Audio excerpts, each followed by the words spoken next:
നിസ്കാരത്തിൽ ചില ആളുകൾക്ക് ശ്രദ്ധ കിട്ടുന്നില്ല.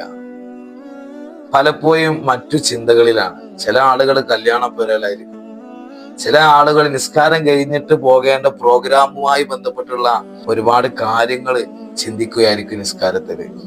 അത് മനുഷ്യ സഹജമാണ്. നിസ്കാരത്തിൽ ചിന്തകളൊക്കെ വരും. പരമാവധി നമുക്ക് നിസ്കാരത്തിൽ നിന്ന് തന്നെ ശ്രദ്ധ കേന്ദ്രീകരിച്ച് കിട്ടണമെങ്കിലുള്ള ഒരു ഉപാധിയാണ് ഞാനിവിടെ പറയുന്നത്.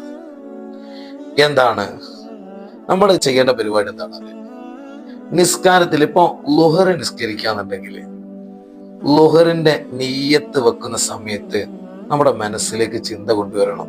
ഞാന് ളുഹർ നിസ്കാരത്തിന് നിയ്യത്താണ് വെക്കാൻ പോകുന്നത് എന്നുള്ള ഒരു ചിന്ത കൊണ്ടുവരും. അങ്ങനെ ചിന്ത കൊണ്ടുവന്നാൽ ആ നിയ്യത്ത് നല്ല ഭംഗിയായ നിയ്യത്തായി മാറും. നിയ്യത്ത് കഴിഞ്ഞ് തക്ബീറത്തുൽ ഇഹ്റാം, ആദ്യത്തെ അല്ലാഹു അക്ബർ, തക്ബീറത്തുൽ ഇഹ്റാം ആണ് ഞാൻ കെട്ടുന്നത് എന്നുള്ള ഒരു ഉദാത്തമായ ബോധം നമുക്ക് നമ്മുടെ മനസ്സിലുണ്ടായാൽ ആ തക്ബീറത്തുൽ ഇഹ്റാം അടിപൊളിയാകുക എന്നുള്ളതാണ്.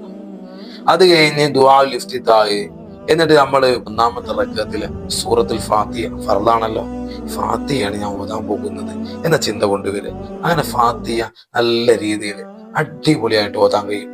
അത് കഴിഞ്ഞ് സൂറത്ത്, പിന്നെ റുക്കുവിലേക്ക് പോകുമ്പോൾ ഞാൻ ഒന്നാമത്തെ റക്അത്തിലെ റുക്കുയിലേക്കാണ് പോകുന്നത് എന്നുള്ള ചിന്ത മനസ്സിൽ വരിക. അങ്ങനെ റുക്കുവിലേക്ക് അല്ലാഹു അക്ബർ എന്ന് പറഞ്ഞുകൊണ്ട് റുക്കുവിലേക്ക് പോകുമ്പോൾ ആ റുക്കുവിൽ ചെല്ലേണ്ട ദിക്ർ ശരിയാവുന്ന രീതിയിൽ നമ്മൾ ചൊല്ലും. പിന്നെ നമ്മൾ ഈത്തിനാലിലേക്ക് പോകും. ഞാൻ ഈത്തിനാലിലേക്കാണ് പോകുന്നത് എന്നുള്ള ചിന്ത കൊണ്ടുവരും.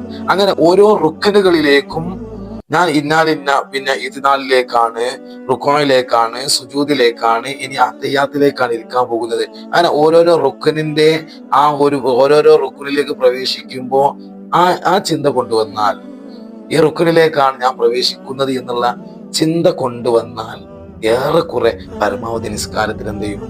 ശ്രദ്ധ കിട്ടുമെന്നുള്ളതാണ്. അള്ളാഹു സുബ്ഹാനഹു വ തആല നല്ല ഇഖ്ലാസോടുകൂടെ ഖുശൂഅോടുകൂടെ നിസ്കരിക്കാൻ അള്ളാഹു നമുക്കൊക്കെ ഭാഗ്യം നൽകി അനുഗ്രഹിക്കുമാറാവട്ടെ.